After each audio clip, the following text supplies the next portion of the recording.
Hello and welcome to our newest video series, the MMO Features of the Week, for April 7th, 2013. The aim of this series is to point out some of the most popular MMORPG.com features for the week that was. I'm your host, Bill Murphy, and, well, let's get started, shall we? Last Sunday, our team finally got to take the wraps off of one of the most innovative and fun new additions to Guild Wars 2. Called the Super Adventure Box, the new content shines a light back in time to the days of glorious 8-bit gameplay. Our team got a hands-on look at the content before it was released, complete with a tour hosted by none other than, well, me! If you haven't had a chance to check out the Super Adventure Box, be sure to log into Guild Wars 2 and partake. You won't be sorry you did, and it's only here until the end of April as part of their April Fool's content. And it's hard to believe, but one of the most civilized games on the market today is Riot Games' League of Legends.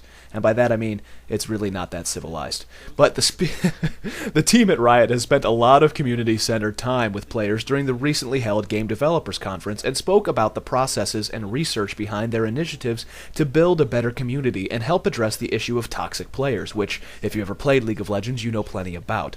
Christina Gonzalez's wrap-up of the panel discussion is a great read before heading into League of Legends. Maybe it'll help you stop that rage and stem it before you get too crazy and too out of hand. Head on over to the website and take a look. And MMORPG.com teamed up with two of the biggest game publishers in the world to bring our readers new information not seen anywhere else.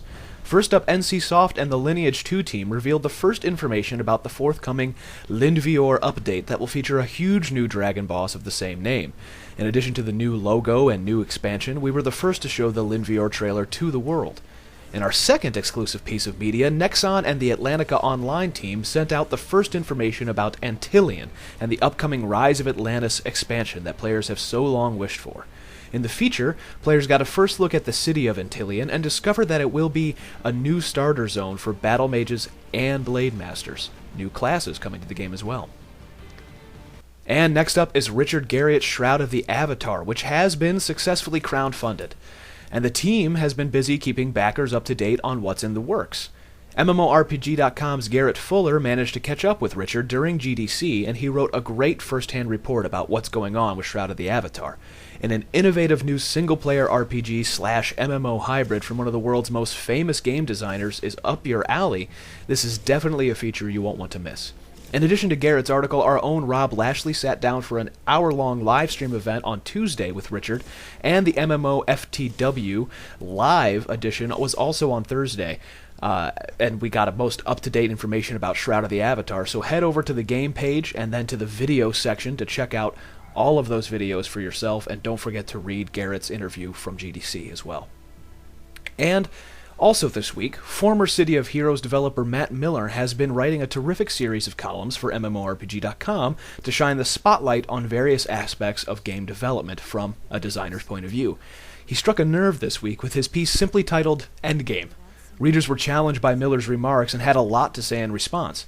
We don't want to spoil some of your cohort's words, but head on over to Matt Miller's column. Just go to column section and then look for Matt Miller and his pretty little face and join the conversation yourself in the comments. And last but not least, we kicked off a new column at MMORPG.com with the arrival of author and MMO gamer extraordinaire Janiece Davis. In her inaugural article, Janiece gave readers a bit of background on her just-released novel, The Holder's Dominion, which features MMO gameplay in a prominent role. In future columns, Janiece will take on larger gaming issues and offer her thoughts and opinions on the genre as a whole.